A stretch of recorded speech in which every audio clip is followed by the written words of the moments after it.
course, the challenges are, for example, the understanding of the culture and how they think, how they work, how they behave in terms of the work environment. And communication is one of the challenges.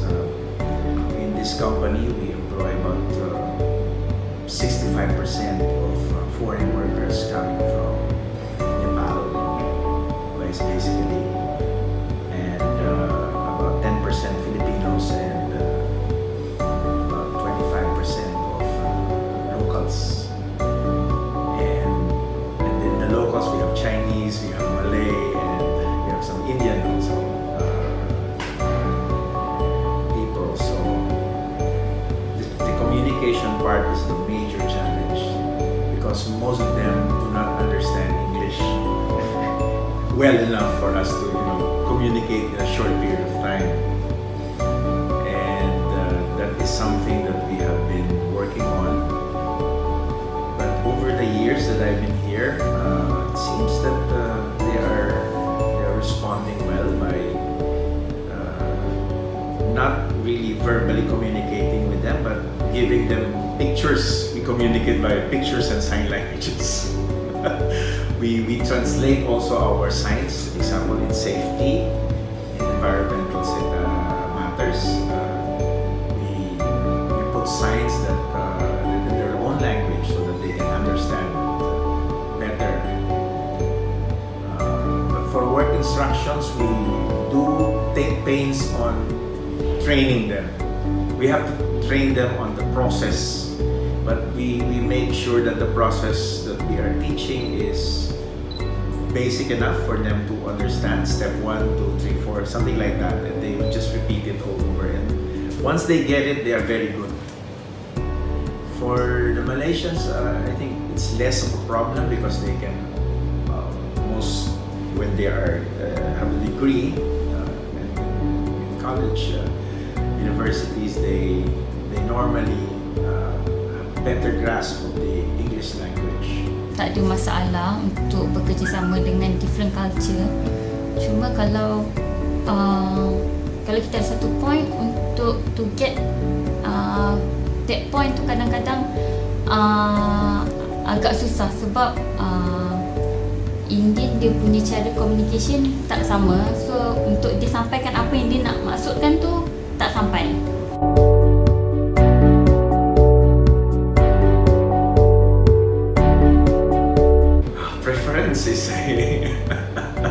Preference is something that that's personal already, But to me, it's more of the accepting the job as a professional.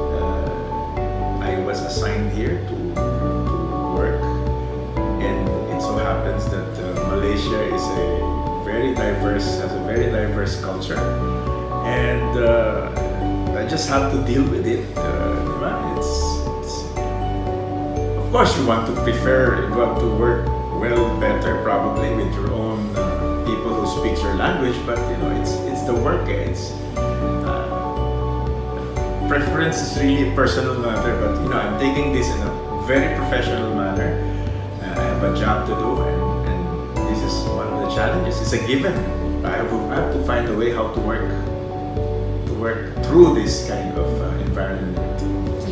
Memang saya prefer multicultural sebab kita ada different background, so kita boleh share pendapat ikut background masing-masing.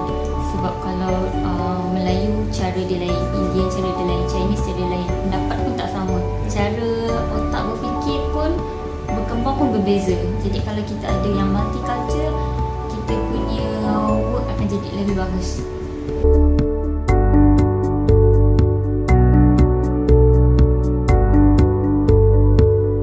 One thing I learned about our direct foreign workers,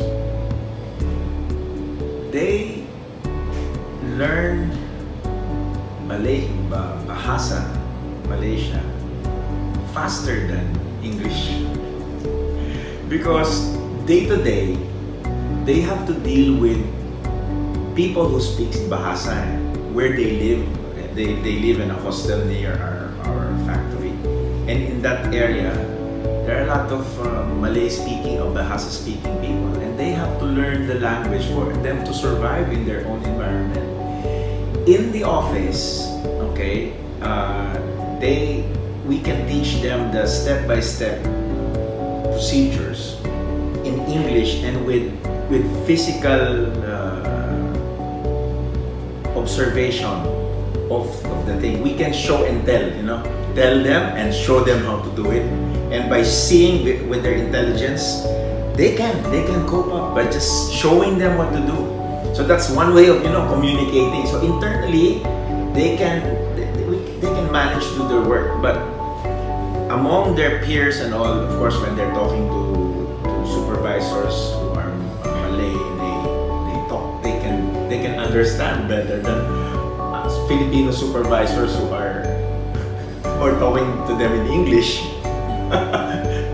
So it's easier for them to really get, because they practice it. They practice every day. When they go to a store, they want to buy something. English is not something that people can really understand, but Bahasa is well, and they can learn very fast. That's the thing that's really very, very fascinating about our people here. Communication barriers macam yang tadilah, sampai kita tak dapat nak masukkan apa yang dia cuba sampaikan.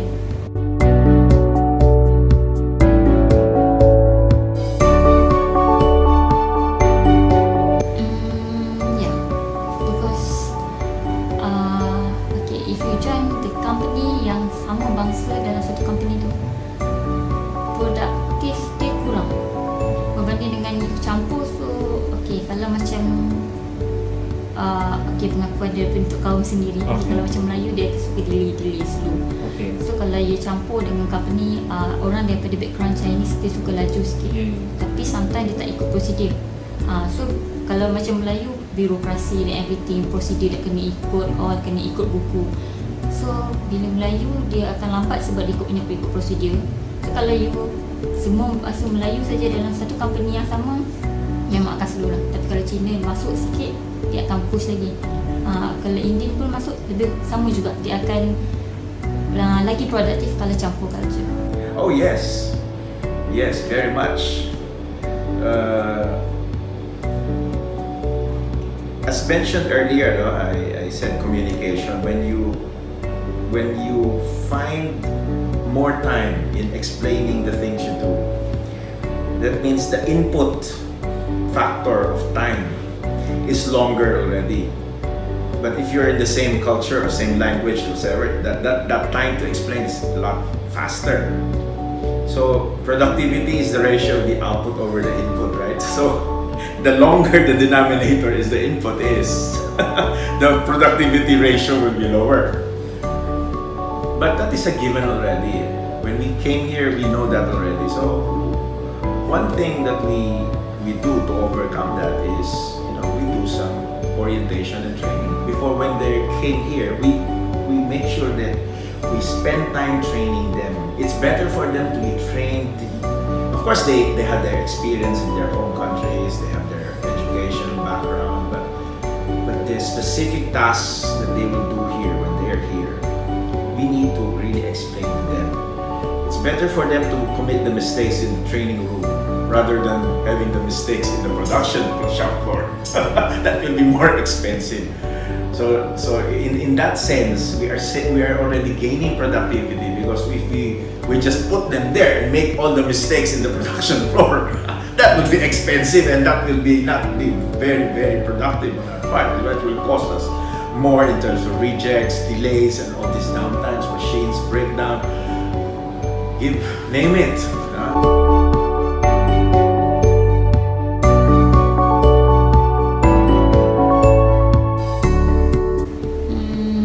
Dalam organisasi ni tak, sebab kita memang campur semua, and then kita perlukan pendapat daripada rakan-rakan kecil kita yang lain daripada different culture. Probably I would say that it's the competence of the people that we have are the major things that affects competitiveness, not cultural diversity.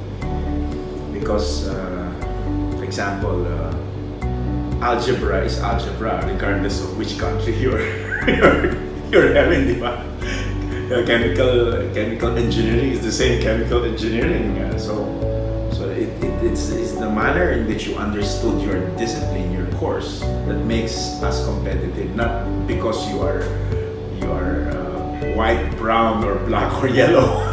Diba? It's not the color of the skin that determines competitiveness, but it's in the attitude that somehow when remain uncontrolled, that's the time when they fight. That's the time only. But that's not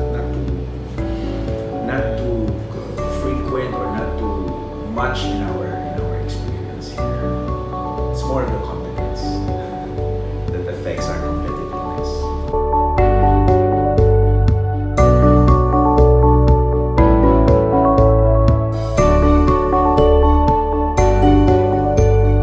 Okay, as far as the code of conduct is concerned, we do not have any, in particular, a provision in our code of conduct or company rules and regulations. Actually, I have here the the booklet wherein it's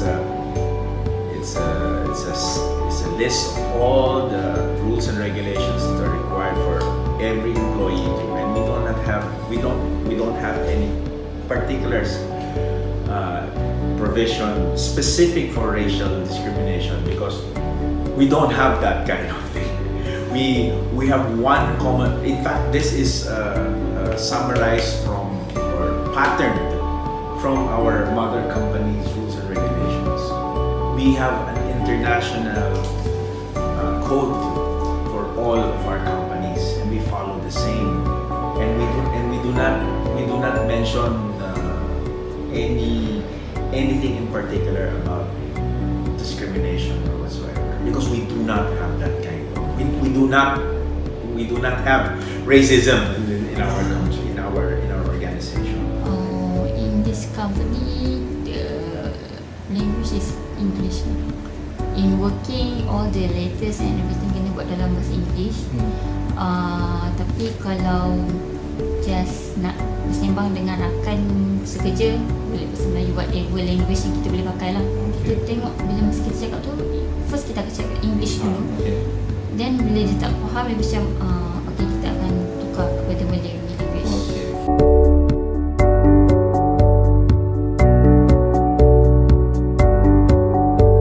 Okay, kalau tengok kepada pembahagian kerja, company ni kebanyakannya yang sama position dengan saya, lelaki and then Indian. Kalau perempuan dalam 4 orang, Chinese 2 atau 3 orang. Chinese tak ramai sebab mungkin this company is Indian, ni head dia. Tapi nak kata dia racist untuk ambil kerja, tak juga. Dia tengok kepada background. So kalau dia boleh buat kerja, dia ambil saja. I'm not really sure whether there's a racial bias there. But to me, maybe because personal preference of the person, maybe I don't like her face, I like her face, and that's how I process his permit more than you. So, and the person who is not, I'm very worried already, and then that's a good thing that our system is they can approach higher authorities so that they can voice out their concerns rather than exploding,